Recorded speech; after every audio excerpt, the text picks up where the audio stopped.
Ayant très peu d'informations sur la bataille de France de mai-juin 40, à laquelle a participé mon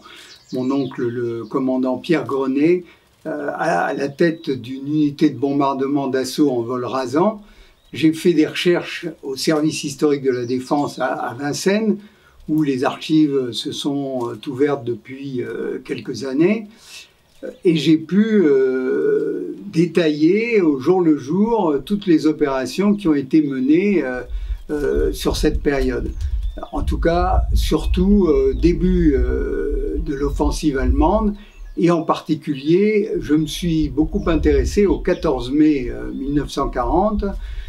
qui a été la date à laquelle sont passés les 1000 Panzers de Guderian et de Rommel sur la Meuse, sur un pont de bateau près de Sedan, à Gaulier.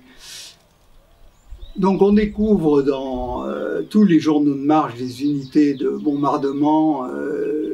de l'armée française que le 13,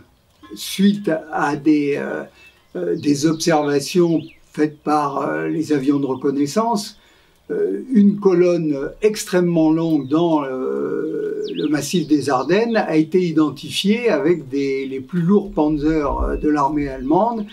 des véhicules militaires, des unités mobiles de DCA, et donc le quartier général averti a demandé à l'armée de l'air de lancer des opérations le plus tôt possible,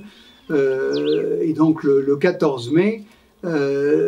sur les ponts de bateaux qui commençaient à être construits par l'armée allemande au-dessus de la Meuse.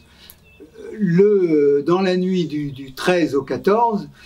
tous les colonels responsables des unités de bombardement ont été convoqués dans la nuit à Laon, une centaine de kilomètres de leur base, pour avoir une réunion avec les responsables de l'armée de l'air qui leur ont imposé cette nouvelle mission, même aux avions réputés lents et donc réservés aux vols de nuit, les Amiaux, qui ne pouvaient pas échapper facilement à la chasse allemande. Ils sont rentrés à leur base et ils ont donc donné les ordres pour que tous les avions disponibles, et on constate que sur les 160 bombardiers, il n'y en avait que 60 disponibles pour cette mission, dont 30 qui n'étaient pas, la moitié n'étaient pas des avions récents prêts pour les vols de jour. De son côté, le commandant Grenet, en charge du bombardement de vols d'assaut sur les Breguet 693, qui étaient des avions plus récents, qui pouvaient aller jusqu'à 400 km au ras du sol, était désigné pour lancer la première vague de bombardement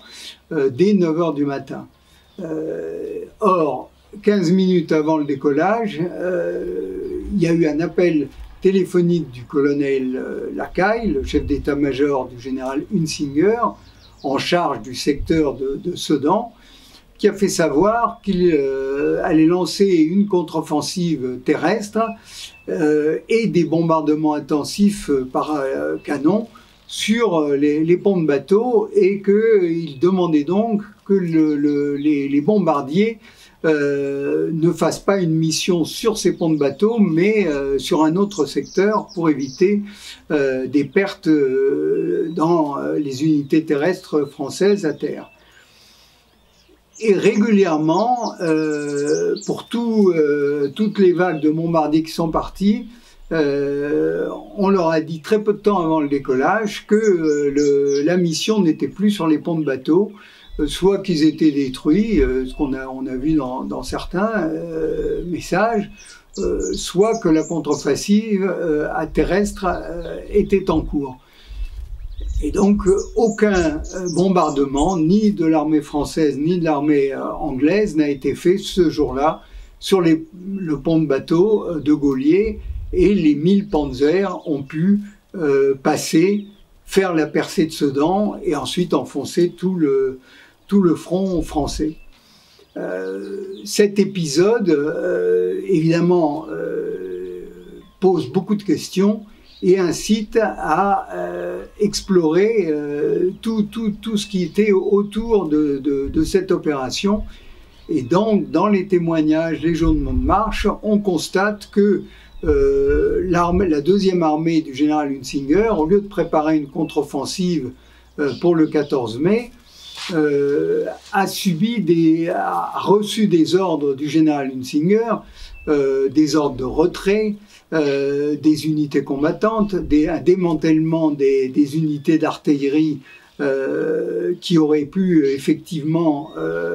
faire des bombardements sur les ponts de bateaux, ce qui a déclenché tous ces replis, une confusion pour des unités qui venaient se porter en secours d'une éventuelle mission de contre-offensive. Et quand on fait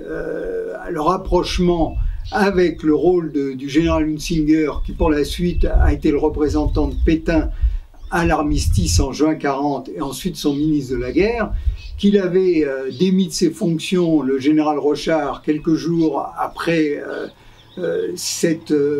offensive allemande du 14 mai, alors que le général Rochard avait été le seul à combattre efficacement l'armée allemande sur le front de Sedan. On s'interroge sur le rôle du général Hunsinger et de ce qui peut apparaître comme une trahison.